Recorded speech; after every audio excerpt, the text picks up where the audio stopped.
अब बात करेंगे इकोकार्डियोग्राफी के यूजेस के बारे में। इकोकार्डियोग्राफी चेस्ट पेन इवैल्यूएशन यानी हार्ट का दर्द लेने आए वाले व्यक्ति के केस में यूज़ किया जाता है, पर इकोकार्डियोग्राफी की डायग्नोसिस 100% श्योर शॉट या कंफर्म नहीं होती है, कई बार इसमें रिपोर्ट गलत भी आ सकती है। तो अगर किसी का इकोकार्डियो का रिपोर्ट कंप्लीटली नॉर्मल भी है तो उसे ये नहीं मानना चाहिए कि उसको कोई ब्लॉकेज नहीं है, क्योंकि ब्लॉकेजेस को असेसमेंट करने के लिए इकोकार्डियोग्राफी बहुत अच्छा टेस्ट नहीं है।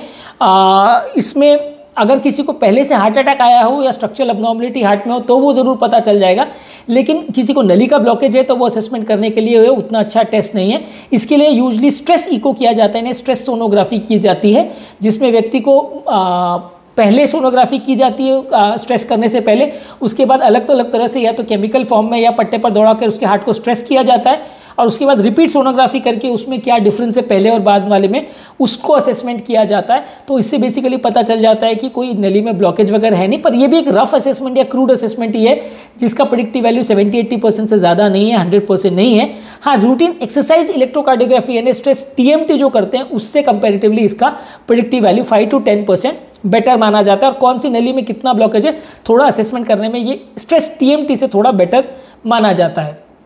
इकोकार्डियोग्राफी यूजली अगर जैसे कि हमने अलग वीडियोस में बात की थी ECG जैसे, इसमें भी minute to minute hour to hour में वेरिएशंस आ सकते हैं। तो अगर किसी का व्यक्ति का BP फ्लक्चुएट आ रहा हो या किसी को कोई ऐसा प्रॉब्लम हो रहा हो तो उसमें भी अलग अलग टाइम्स पे इकोकार्डियोग्राफी करने का फ़ायदा होता है। कई बार पेशेंट को कन्फ्यूजन होता है कि अभी 2 घंटे पहले तो इको किया था, फिर से इको करने की क्यों ज़रूरत है, क्योंकि कई बार तो हमारे हॉस्पिटल्स वगैरह में तो हम इको बार बार अगर करते हैं तो चार्ज नहीं करते हैं पेशेंट को, लेकिन कई हॉस्पिटल्स में करते हैं कि बार बार इको अगर स्क्रीनिंग करना भी पड़ता है तो हर इको के लिए पेशेंट को चार्ज किया जाता है। तो कई बार पेशेंट को इस बारे में ना पता हो तो कंफ्यूजन की वजह से वो पूछने लगता है कि बार बार इको क्यों करना जरूरी है, दिन में 3 बार इको हो गया तो 3 बार का चार्ज पे करना पड़ेगा, तो उसे कई बार कंफ्यूजन होता है। तो इकोकार्डियोग्राफी बेसिकली बार बार करने का पर्पज़ ये होता है क्योंकि इसमें findings minute to minute variation हो सकती है। रूटीन पेशेंट में जहाँ कुछ ज़्यादा सिग्निफिकेंट वेरिएशन या सिम्टम्स नहीं है तो वहाँ बार बार करने का ज़रूरत नहीं है, लेकिन हाँ अगर किसी व्यक्ति को कोई हॉस्पिटल में एडमिटेड है, बार बार BP फ्लक्चुएट हो रहा है, क्रिटिकल कंडीशन है, वहाँ रेगुलर मॉनिटरिंग की ज़रूरत है,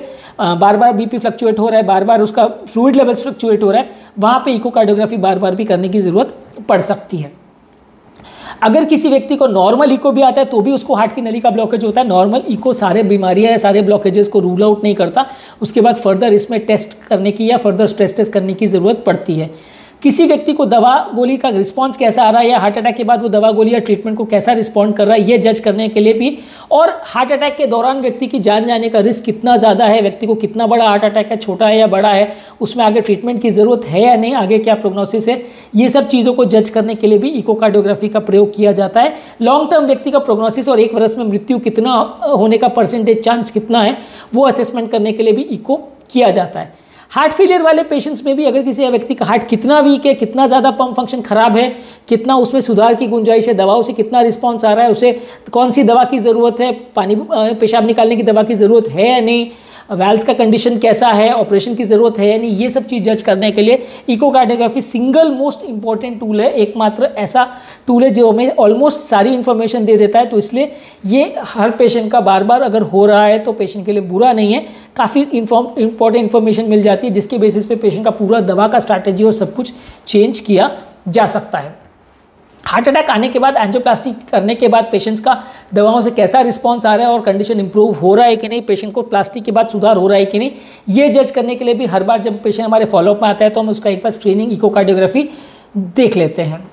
अगर किसी व्यक्ति को दवाओं से रिस्पांस नहीं भी आ रहा है या थेरेपी का रिस्पांस नहीं भी आ रहा है तो भी उसको जज करने के लिए इकोकार्डियोग्राफी की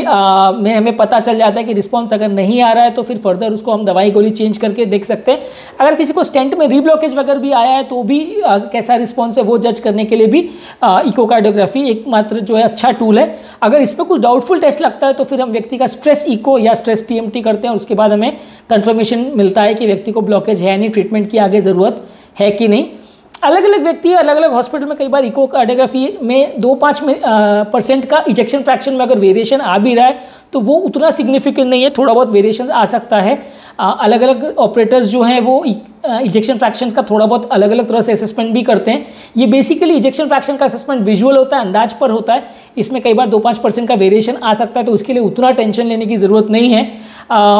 मशीन से ये डायरेक्टली ये नंबर्स निकल के नहीं आते। हाँ, मशीन में भी कुछ टेक्निक होती है जिसमें मशीन एग्जैक्ट इजेक्शन फ्रैक्शन दे सकता है, लेकिन वो थोड़े कम्बरसम होते हैं, थोड़े टाइम टेकिंग होते हैं और कई बार उसकी फाइंडिंग्स गलत भी होती हैं, तो इसको हर बार इसको यूज़ नहीं किया जाता है। व्यक्ति का वॉल्यूम स्टेटस कैसा है या पानी बॉडी में पानी का लेवल कैसा है और उसका हार्ट रेट और हृदय गति और पंप फंक्शन वगैरह कैसा है, इसको असेस करने के लिए भी इकोकार्डियोग्राफी का प्रयोग किया जाता है।